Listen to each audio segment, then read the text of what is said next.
त्यानंतर थेट विधिमंडळात जाऊया. देवेंद्र फडणवीस बोलतात. माननीय अध्यक्ष महोदय, सन्माननीय प्रभू साहेबांनी जो मुद्दा मांडलेला आहे तो निश्चितपणे गंभीर आहे. सदर जी घटना आहे ही घटना 19/5/2024 रोजी साधारणपणे 2:30 वाजताच्या दरम्यान घडली आणि त्यानंतर हा जो विधी संघर्षित बालक आहे त्याला लोकांनी त्या ठिकाणी थोडी मारहाणही केली आणि त्यानंतर त्याला पोलीस स्टेशनला आणण्यात आलं. पोलीस स्टेशनला आणण्यात आल्यानंतर त्याच्यावर गुन्हा दाखल झाला. हे खरं आहे की पहिल्यांदा पोलिसांनी जो गुन्हा दाखल केला तो 304 चा होता, 304 ए चा होता. परंतु त्यानंतर वरिष्ठांनी व्हिजिट दिली आणि वरिष्ठांनी व्हिजिट दिल्यानंतर त्यांनी सांगितलं की 304 ए नाही, 304 चाच गुन्हा या ठिकाणी दाखल केला पाहिजे. आणि म्हणून आपण जर बघितलं तर त्याच दिवशी केस डायरीमध्ये 304 चा गुन्हा दाखल केला आणि ज्युएनाईल जस्टिस बोर्डापुढे माझ्याजवळ ती ॲप्लिकेशन देखील आहे की या ॲप्लिकेशनमध्ये अतिशय स्पष्टपणे जी काही बाजू मांडण्यात आली आहे, विधी संघर्षित बालक नाम आपण वाचत नाही, जन्मदिनांक 14/9/2006, राहणार बंगला नंबर 1, ब्रह्मा सनसिटी जवळ, वडगाव शेरी, पुणे, याचा गुन्ह्यात सहभाग असल्याचे निष्पन्न झाले असून त्याने निघृणपणे सदरचे कृत्य केले आहे. त्याची जन्मतारीख 14/9/2006 अशी असून नमूद विधी संघर्षित बालक याचे वय 17 वर्ष 8 महिने झाले आहे. तरी त्याच्या वयाचा विचार करता त्याला चिल्ड्रन्स कोर्ट सेक्शन 20 यांच्याकडे ॲडल्ट संबोधून ते कोर्टाकडे वर्ग होण्याची विनंती आहे. हा पहिलाच अर्ज आहे की ज्या अर्जामध्ये स्पष्टपणे पोलिसांनी म्हटलेलं आहे की याला ॲडल्ट ट्रीट करावं. कारण आपल्याला माहिती आहे की निर्भयाच्या घटनेनंतर अशा प्रकारे जे 17 वर्षाच्या वरचे आहेत आणि थंड डोक्याने त्यांनी एखादं कृत्य केलं आहे असं जर लक्षात आलं तर त्यांना ॲडल्ट ट्रीट करता येतं. त्या संदर्भातली तरतूद आहे. त्या तरतुदीप्रमाणे या ठिकाणी ही मागणी करण्यात आली होती. माझ्याजवळ तिथली कॉपी आहे. ते जे ज्युएनाईल जस्टिस बोर्डचे मेंबर आहेत त्यांनी त्याच्यावर लिहिलं आहे सीन अँड फाईल्ड आणि त्यांनी स्पष्टपणे ती फाईल केली आणि त्यानंतर त्याला काय काय शिक्षा त्यांनी सांगितल्या ते आपल्या सगळ्यांना माहिती आहे. लगेच इमिजिएटली पोलिसांनी त्याच्यावर अपील दाखल केली आणि कोर्टाकडे अपील दाखल केल्यानंतर CJM साहेबांनी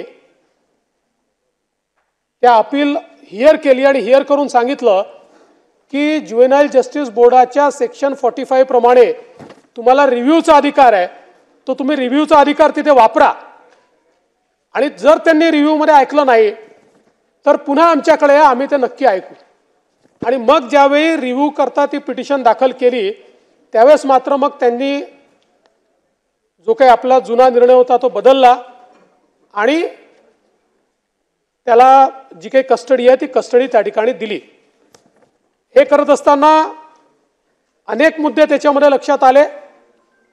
विशेषतः त्याचा जो रक्ताचा नमुना घेतला होता,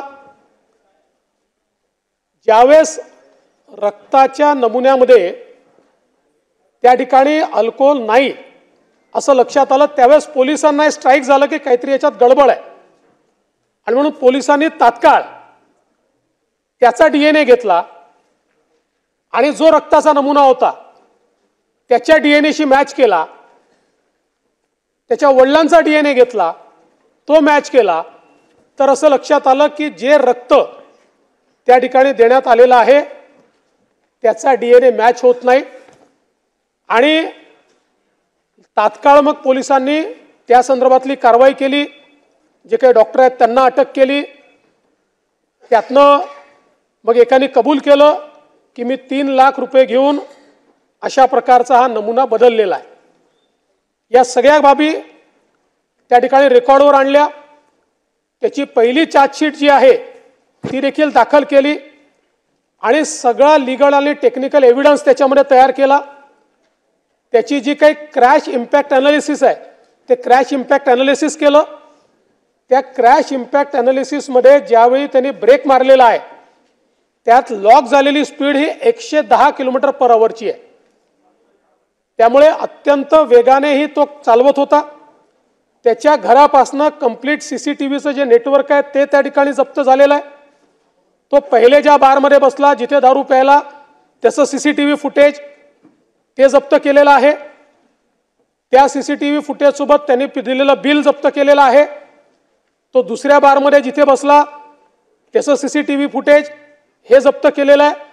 त्यामुळे लीगल आणि टेक्निकल एव्हिडन्समध्ये आता कुठेही एव्हिडन्सची कमतरता नाही आहे. हा सगळा एव्हिडन्स त्या ठिकाणी दिलेला आहे. त्याच्या वडिलांवर कारवाई करण्यात आलेली आहे कारण वडिलांनी त्या ठिकाणी ज्युएनाइल जस्टिस ॲक्ट अनुसार आपला मुलगा ॲडल्ट नाही हे माहिती असताना देखील त्याला गाडी चालवायला देणं हा गुन्हा आहे म्हणून त्याबद्दल त्यांच्यावर गुन्हा दाखल झालेला आहे. जे बारचे त्या ठिकाणी मॅनेजर आहेत सगळे त्यांच्यावर त्यांनी तपासणी न करता त्याला लिकर सर्व केली त्यांच्यावर गुन्हा दाखल झाला. त्या सगळ्यांना अटक त्या ठिकाणी झालेली आहे. आणि याच्यासोबत त्याचे जे आजोबा आहे त्यांनी त्या ड्रायव्हरला तू हे अंगावर घे. ड्रायव्हर गेला होता की मी चालवत होतो पण पोलिसांनी ते मान्य केलं नाही. पोलिसांनी सांगितलं आमच्या इनफ एव्हिडन्स आहे की हाच चालवत होता. त्यानंतर त्या ड्रायव्हरला एक दिवस त्या आजोबांनी आपल्या घरामध्ये कोंडून ठेवलं आणि त्याला सांगितलं की तूच हे अंगावर घेतलं पाहिजे.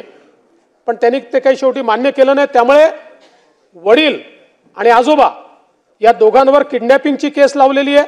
अजूनही ते त्या ठिकाणी अरेस्टेड आहे.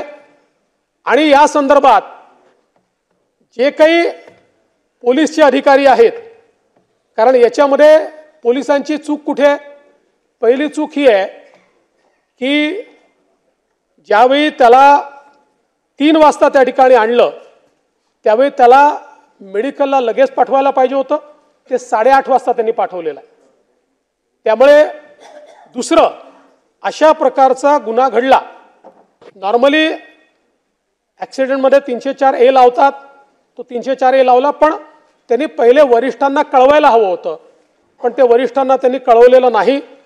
वरिष्ठांनी आल्यानंतर तो 304A चा 304 केलेला आहे आणि तो त्याच वेळी केलेला आहे. याचा सगळा रेकॉर्ड हा केस डायरीमध्ये आहे आणि म्हणून आपली ड्युटी नीट केली नाही या आधारावर त्यांना त्या ठिकाणी सस्पेंड केलेला आहे. यासोबत तुम्ही जो दुसरा प्रश्न विचारला त्या प्रश्नामध्ये जवळपास पुण्याच्या भागामध्ये 70 पब्सवर कारवाई केलेली आहे ज्यांनी लायसन्सच्या अटी शर्ती त्या ठिकाणी काही ना काही प्रमाणात अटी शर्तींचं उल्लंघन केलं आहे. अशा 70 पब्सचे लायसन्सेस हे त्या ठिकाणी रद्द करण्यात आलेले आहेत. आणि त्यासोबत वेगवेगळ्या प्रकारे ज्या काही अटी आहेत त्या ठिकाणी आता ज्यांचे लायसन्सेस आहेत तिथे आर्टिफिशियल इंटेलिजन्स एनेबल्ड कॅमेरेज लावले आहेत. त्याची सुरुवात झालेली आहे. बऱ्याच ठिकाणी आता लागले आहेत. कंपल्सरी केलं आहे की ज्यातनं त्यांनी किती वाजता बंद केलं त्यांनी सर्व करताना त्याचं जे काही वय आहे ते तपासलं की नाही या सगळ्या गोष्टी या कॅमेऱ्याच्या माध्यमातून त्या ठिकाणी तपासल्या जात आहेत. आणि एंट्री देताना देखील एंट्रीवर त्याचं वय काय आहे याचा प्रूफ तपासण्याचे त्या ठिकाणी आता सुरुवात झालेली आहे.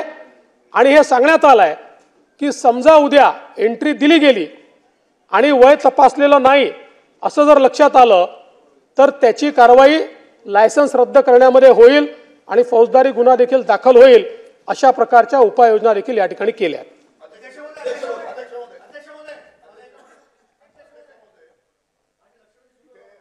अध्यक्ष महोदय, विरोधी पक्ष नेते अध्यक्ष महोदय, खरं तर आत्ता पुण्याची घटना आणि त्यानंतर झालेल्या सुद्धा घटना महाराष्ट्रामध्ये हिट अँड रनमध्ये त्यानंतर सुद्धा आपण म्हणतो की कायद्याचा धाक वगैरे काही राहिलेला नाही.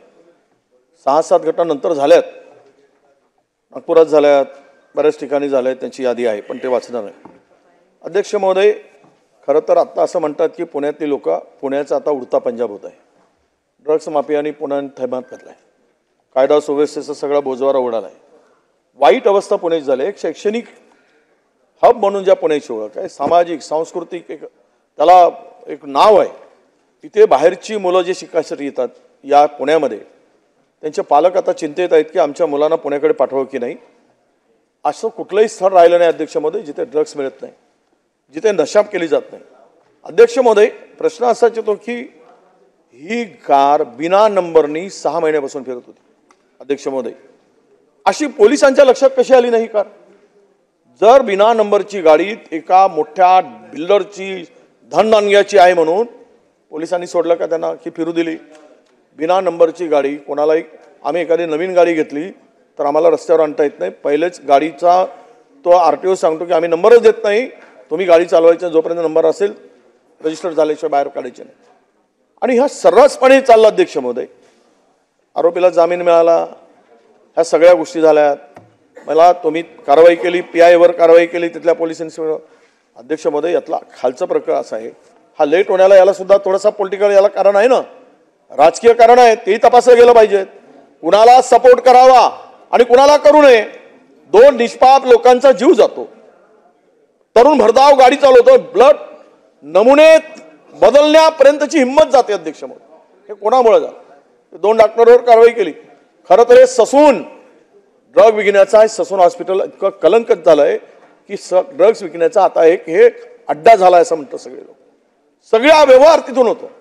आणि मी माननीय गृहमंत्री महोदयांना लक्षात आणून देतो की तुम्ही जरा माहिती घ्या पुण्यात काय चाललंय.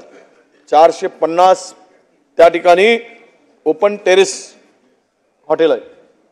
प्रत्येक हॉटेलकडून ज्या भागातील कोरेगाव असेल, कल्याणनगर असेल, 5 लाख रुपयाचा हप्ता बांधलाय अध्यक्ष महोदय. 5 लाख रुपये. आणि छोटी मोठी जे काही हॉटेल आहेत त्याच्यात आउटस्कट्सला 75 ते 2.5 लाख रुपये घेतले जातात अध्यक्ष महोदय. आणि पबचा दर तर पहिल्यांदा 5 लाख रुपये. मला हे कळत नाही की एवढा मोठा संपूर्ण व्यवहार चालत असताना ज्या पब्स अनधिकृत चालत आहेत, नियमाचं उल्लंघन करून चालत आहेत, तेथील 27 पबला अध्यक्ष महोदय कुठलाही परवानगा नव्हता. आता बिना परवानगीने 27 पब जर चालत असतील तर पोलीस कमिशनर काय झोपा काढत होते तिथे? त्यांच्यावर कारवाई नको? गेल्या 200 गुंडांची ओळख म्हणजे त्यांनी परेड घेतली. ही परेड होती की ओळख? परेड होती की ओळख होती हा प्रश्न येतो. 200 गुंडांची गेल्या और कमिशनर आलेत आणि पुण्याची आता कायदा सुव्यवस्था आता एकदम सुसाट होणार. आली, ओळख घेतली, सांगितली ही ओळख, हे परेड होती. नाही, प्रश्न येतो पुण्यातला प्रश्न अध्यक्ष महोदय हा गंभीर झालाय. हा प्रश्न गंभीर आहे अध्यक्ष महोदय. म्हणून मी याच्याकडे लक्ष देतोय. गृहमंत्री महोदय, तुम्हाला तिथे जे काही कमिशनर आहेत, बघा आरोपी, हे 2 आरोपी अमरावतीत का मिळाले? माझा आरोप आहे, आपल्याकडे आमची चौकशीची मागणी आहे. जरा माहिती घ्या. त्या संभाजीनगरमध्ये आरोपी पकडत असताना तिथे काय तोडपाणी झालाय याची माहिती घ्या. कोण होता मध्यस्थी याची पण माहिती घेतली पाहिजे अध्यक्ष महोदय. हे वरवर नाही, या प्रकरणामध्ये मोठे अधिकारी सुद्धा पाठीशी त्या सगळ्या प्रकरणाला लपवण्यामध्ये आणि त्यांना आरोपीला पाठीशी घालण्यामध्ये त्यांचा मोठा सहभाग आहे अध्यक्ष महोदय. माझी विनंती एवढीच आहे की आज मध्यप्रदेश हे तिथे चाललंय. नॉन टीपीच्या माननीय गृहमंत्री महोदय, नॉन टीपीची दारू सर्रास पुण्यात विकली जाते. सर्रास करोडो रुपयाचा महसूल हा बुडवला जातो. आपण ही जर तपासणीची एक मोहीम घेतली ना आणि ती अचानकपणे सांगून केलं तर सगळं गायब होईल. मी सांगतो आपल्याला, पुण्यातून तुमच्या तिजोरीमध्ये 500-700 कोटी रुपये येतील. इतका हा गोरखधंदा मोठ्या प्रमाणात सुरू आहे. आणि या सगळ्यामध्ये ड्रग्सचे हप्ते सुरू आहेत, गुटख्यांचे हप्ते सुरू आहेत, पबचे हप्ते सुरू आहेत, हॉटेलचे हप्ते सुरू आहेत, रेट ठरवून घेतला आहे. काय होईल कायदा आणि सुव्यवस्थेचा पुण्यातला? काय कोण आपला कायदा हातात घेऊन जाणार नाही? म्हणून माझी विनंती एवढीच आहे अध्यक्ष महोदय, मी काही प्रश्न नाही, प्रश्न असा आहे बोलतील स्पेसिफिक अध्यक्ष महोदय, स्पेसिफिक प्रश्न असा आहे आमचा, या प्रकरणामध्ये एकूणच झालेली आरोपीला पकडल्यानंतर कारवाईमध्ये झालेला विलंब, याला पोलीस कमिशनर जबाबदार आहे. त्यांना आपण राजीनामा द्यायला भाग पाडणार का? तो राजीनामा घेणार का? हा पहिला प्रश्न. आणि इतके दिवस ती नंबर प्लेट नसलेली गाडी चालत होती, यावर आपण याच्या संदर्भात कुणावर कारवाई करणार? आणि आजपर्यंत त्या पब्सवर आणि आत्ता कारवाई झाली, ती कारवाई न करण्याचं कारण काय? आणि यावर यांचा कुणाचा आशीर्वाद होता? त्यांच्यावर कारवाई होईल का? अध्यक्ष महोदय, पहिल्यांदा तर पुणे हे जे शहर आहे आपली सांस्कृतिक राजधानी देखील आहे आणि शिक्षणाचं माहेरघर आहे, आपलं टेक्नॉलॉजीचं हब आहे, आपलं मॅन्युफॅक्चरिंगचं हब आहे. तर मला असं वाटतं की पुण्याचा उडता पंजाब झाला वगैरे असं म्हणून पुण्याला बदनाम करणं योग्य नाही आहे. देशभरात त्याची बदनामी होते. उलट नाही, वृत्तपत्र काही छापतात म्हणून जबाबदार लोकांनी असं बोलणं योग्य नाही आहे. शेवटी आपल्या राज्यामध्ये सगळं एवढं मोठं जे काही इन्व्हेस्टमेंट येतं पुण्यामध्ये येतं, तथापि या घटना घडल्या ते गंभीर आहे, त्याचं गांभीर्य मी नाकारत नाही. कोणी जात नाही, काळजी करू नका. ते तुमच्या काळात गेले ना, आमच्या काळात जाऊ नाही शकत, सोडून द्या. नाना भाऊ, हे जे रोज नरेटिव्ह तयार करण्याची सवय झाली आहे ना, यातनं खोटं बोलायची सवय लागेल. बरं, माझ्या मित्राला खोटं बोलायची सवय लावून घेऊ नका. रोज आपलं खोटं बोलून रेटून बोलाय योग्य नाही आहे. सन्माननीय विरोधी पक्ष नेत्यांनी जे सांगितलं, पहिली गोष्ट या संपूर्ण प्रकरणामध्ये, म्हणजे मी काही या ठिकाणी कोणाला क्लीन चिट वगैरे द्यायला बसलो नाही, पण या संपूर्ण प्रकरणामध्ये पुण्याच्या पोलीस आयुक्तांनी अतिशय प्रोएक्टिव्ह भूमिका घेतली आहे, अतिशय प्रोएक्टिव्ह. आणि कुठलाही तसूभरही याच्यामध्ये एकही इंडिकेशन असं नाही की ज्याच्यामध्ये त्यांच्यावर कारवाईची आवश्यकता आहे. तथापि आपण जे सांगितलं, खरं म्हणजे ही अलीकडच्या काळात पद्धत आहे, कोणीतरी एखादा कागद आणतं आणि मग सांगतं हे बघा रेट कार्ड, हे इतके रेट चाललेले आहेत. असं नसतं. तुम्हाला जास्त माहिती आहे. रेट कार्ड म्हटल्यावर तुम्ही बोलले, तुम्हाला माहिती आहे. तुम्हाला योग्य माहिती आहे. बोलू नका. हे बघा, हे फार चुकीचं आहे. उपमुख्यमंत्री बोलत असताना असं बसून बोलणं योग्य नव्हे.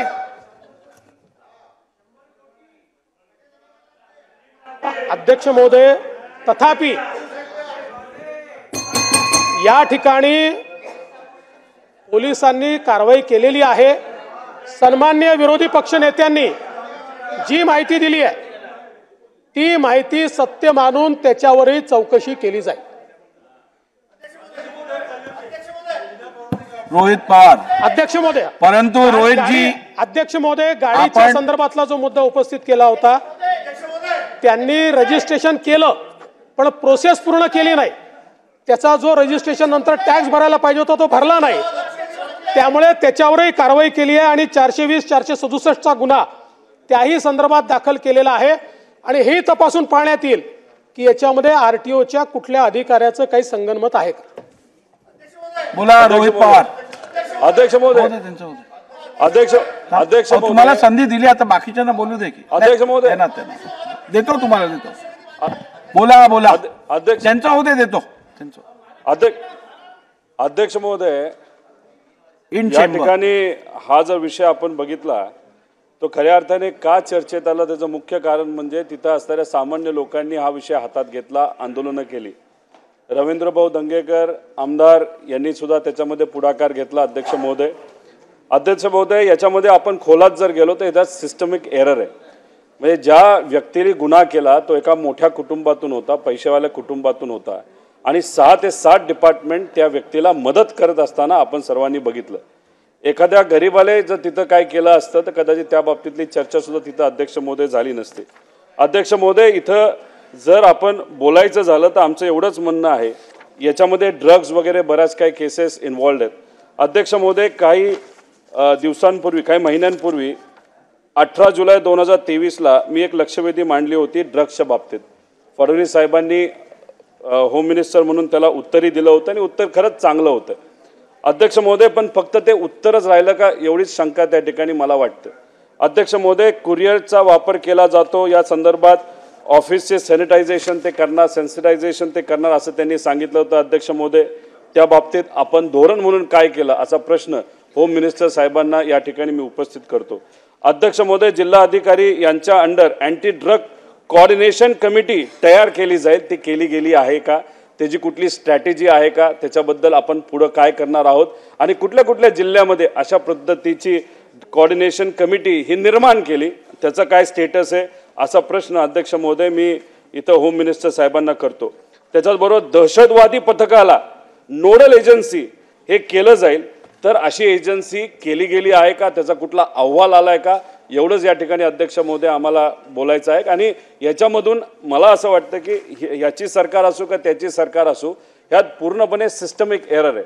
म्हणजे श्रीमंताचा एखादा व्यक्ती नाही तर कॉन्टॅक्ट असणारा एखादा व्यक्ती सहजपणे याच्यातून सुटून जाऊ शकतो. फक्त लोकांनी हा विषय ताब्यात घेतला, पण उद्या गरीब असू नाही तर श्रीमंत असो, कुणी चूक केली तर त्याला त्या ठिकाणी कारवाई झालीच पाहिजे. यासाठी आपण ट्रान्सपरंट सिस्टम काय करणार आहोत असं या ठिकाणी मी अध्यक्ष महोदय होम मिनिस्टर साहेबांना प्रश्न करतो. सन्माननीय रोहित पवारजींनी जो मुद्दा उपस्थित केला त्या गोष्टीशी मी सहमत आहे की श्रीमंताचा पोरगा असो का गरिबाचा पोरगा असो, न्याय हा सारखा असला पाहिजे. या केसमध्ये निश्चितपणे ससून हॉस्पिटलमध्ये पैशाचा वापर करून त्या ठिकाणी न्यायाला एक प्रकारे ओरबाडण्याचा प्रयत्न झालेला आहे. पण एक गोष्ट मी लक्षात आणून देतो की पुन्हा पुन्हा आणून देतो, कारण हा एक या ठिकाणी सातत्याने चाललेला आहे सांगणं की लोकांनी ओरड केली, माध्यमांनी ओरड केली म्हणून अशा प्रकारची कारवाई झाली, सत्य नाही. मी तुम्हाला घटनाक्रमाची पुन्हा एकदा वेळ सांगतो की रात्री 2:30 वाजताची घटना आहे. त्याच्यानंतर त्यांना पोलीस स्टेशनला आणलाय. 8:30 वाजता गुन्हा दाखल झालेला आहे. 8:30 वाजता गुन्हा दाखल झाल्यानंतर त्यांची ती मेडिकल झालेली आहे. मेडिकल मध्ये काही असू द्या, पण त्या ठिकाणी त्याच दिवशी 10:30 वाजता वरिष्ठांनी FIR मधलं जे 304A होतं ते केस डायरीमध्ये 304 करायला लावलं. त्याची वेळ आहे, टायमिंग आहे. आणि मी आपल्याला त्याच दिवशी 12 वाजता ज्युएनाईल जस्टिस बोर्डाकडे केलेला अर्ज आहे की ज्या अर्जामध्ये स्पष्टपणे त्यांनी सांगितलेलं आहे की हिनियस क्राईम आहे आणि याला ॲडल्ट म्हणून तुम्ही ट्रीट करा. त्यामुळे हे सगळं जे काही केलेलं आहे हे करत असताना याच्यामध्ये आपण जर बघितलं तर कुठलाही डिले नाही आहे. डिले कुठला आहे तो मी सांगितला की त्यांनी 8:30ला गुन्हा रजिस्टर जो काही केला त्यानंतर मेडिकलला पाठवलं, त्याच्या आधी पाठवायला हवं होतं. आणि अशा प्रकारचा गुन्हा दाखल करत असताना वरिष्ठांना इन्फॉर्म करण्याची पद्धत आहे ती त्यांनी केलेली नाही. ह्या 2 चुका त्याच्यामध्ये आहेत. पण आपण जे म्हणालात, निश्चितपणे प्रत्येक गुन्ह्यातनं आपण काही गोष्टी शिकतो. त्यामुळे हे जे काही लूप होल्स आपल्या लक्षात येत आहेत की ज्यातनं कोणीतरी पैशाचा वापर करून त्या ठिकाणी न्याय विकत घेऊ शकेल, पैशाचा वापर करून पुरावे बदलू शकेल, अशा प्रकारचे जे विषय येत आहेत निश्चितपणे त्याच्यामध्ये अधिक कडक कारवाई आपल्याला काय करता येईल.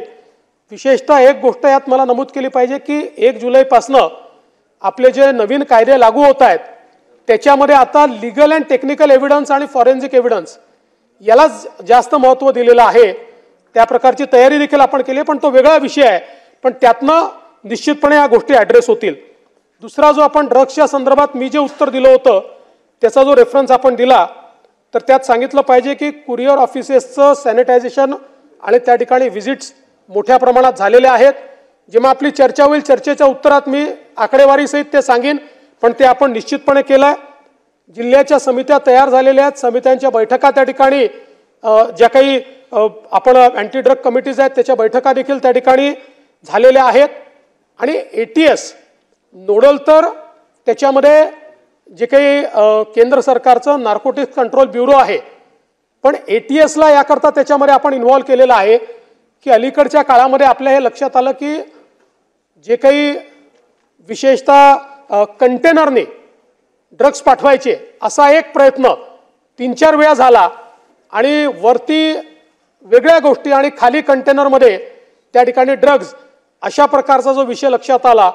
आणि हे विशेषतः आपल्या आजूबाजूच्या देशातनं जे पुश होत आहे आणि म्हणून याला शेवटी कुठेतरी टेरर फंडिंगशी देखील याचा संबंध आहे. म्हणून ATSला देखील याच्यामध्ये आपण जोडून घेतलेलं आहे. केंद्र सरकारनेच ते केलेलं आहे. ATSला देखील त्या ठिकाणी आपण जोडून घेतलेलं आहे. आणि अशा प्रकारे हे जे कंटेनर्स वगैरे आहेत, आता आपल्या पोर्टवर आत्तापर्यंत याची आधुनिक एक्सरे मशीन नव्हती, ती पण मशीन आता आलेली आहे. त्यामुळे प्रत्येक कंटेनर हा ज्या मशीनच्या माध्यमातून ड्रग्ज डिटेक्ट करता येतात अशा मशीनचा एक्सरे झाल्याशिवाय आता बाहेर जाऊ शकत नाही. अनिल देशमुख साहेब त्यांच्यानंतर येतो. इथे सविस्तर पुण्याच्या घटनेच्या बाबतीत निवेदन दिलं. हिट अँड रनच्या घटना महाराष्ट्रामध्ये मोठ्या प्रमाणात घडतात. नागपूरमध्ये कल्पना आहे आपल्याला 4 घटना नागपूरमध्ये घडल्या. एका रितिका मालू ही रामधुला जो आहे तिथे त्या ठिकाणी घटना घडली. अध्यक्षमध्ये रात्री 1:30 वाजता रितिका मालूनी 2 तरुणांना तिथे उडवलं आणि त्यांचा तिथं ते मृत्यू झाला. याच्यामध्ये अध्यक्षमध्ये सर्वात महत्त्वाची गोष्ट म्हणजे यामध्ये ही घटना झाल्यानंतर 7 तासांनी तिथे सॅम्पल घेण्यात आलं. अध्यक्षमध्ये घटना 1:30 वाजताची, सॅम्पल घेतला सकाळी 7:30 वाजता.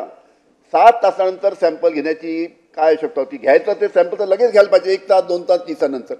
त्याचनंतर ही घटना झाल्यानंतर त्या महिलेला, त्या तरुणीला घरी जाऊ दिलं. त्यानंतर तिचे वडील तिथे आल्यानंतर अध्यक्ष महोदय तिथला जो PI होता परशुराम भवळ, तिचे वडील आल्यानंतर गळाभेट झाली तिथं स्पॉटवर त्यांची, म्हणजे काही त्यांची जुने ओळख असेल त्यांची गळाभेट झाली. त्या ठिकाणी त्या गाडीतलं जे दारूच्या बाटल्या होत्या ते फेकण्यात आल्या. तिथं डिस्ट्रक्शन ऑफ एव्हिडन्स झाला. अध्यक्ष महोदय अशा पद्धतीनं फॉरेन्सिक टीम त्या ठिकाणी आणली आणि बिना सुप्रतनाम्याची गाडी सोडली. या घटनेच्या बाबतीत गृहमंत्र्यांना माझी विनंती राहील की याची आपण अवश्य चौकशी करावी. ब्लड सॅम्पल 7 तासानंतर का घेण्यात आलं? त्याचबरोबर अध्यक्ष महोदय या ठिकाणी एक ममता आदमाने या 2 तरुणी फिरायला चालल्या होत्या, त्यांना ओला गाडीने उडवलं. 20 दिवसानंतर त्या ड्रायव्हरला पकडलं. या ममता आदमानेवर तिथल्या पोलिसांनी फक्त नोटीस दिला. जो ड्रायव्हर 20 दिवसांनी पकडला त्याला फक्त नोटीस दिला आणि सोडून दिलं. मी जेव्हा पोलीस कमिशनरला भेटायला गेलो त्यांना सांगितलं तुम्ही फक्त नोटीस देऊन का सोडलं? त्याच्यानंतर त्याच्यावर सिरियस कलमा त्यांनी लावल्या. रुटीनमध्ये त्यांनी हे सर्व कारवाई करायला पाहिजे अध्यक्षमध्ये. त्याचबरोबर अध्यक्षमध्ये अजून 3री महत्त्वाची केस दिघोरी नाका येथे 3री हिट अँड रनची केस झाली अध्यक्षमध्ये. त्या ठिकाणी 3 मृत्युमुखी पडले. एक 4 वर्षाची मुलगी त्याच्यामध्ये मृत्युमुखी पडली अध्यक्षमध्ये. आणि यामध्ये जे आरोपी जे दारू पिऊन होते गाडी चालवणारे त्यांचं ब्लड सॅम्पल घेण्यात आलं अध्यक्षमध्ये. ABP माझा, उघडा डोळे बघा नीट.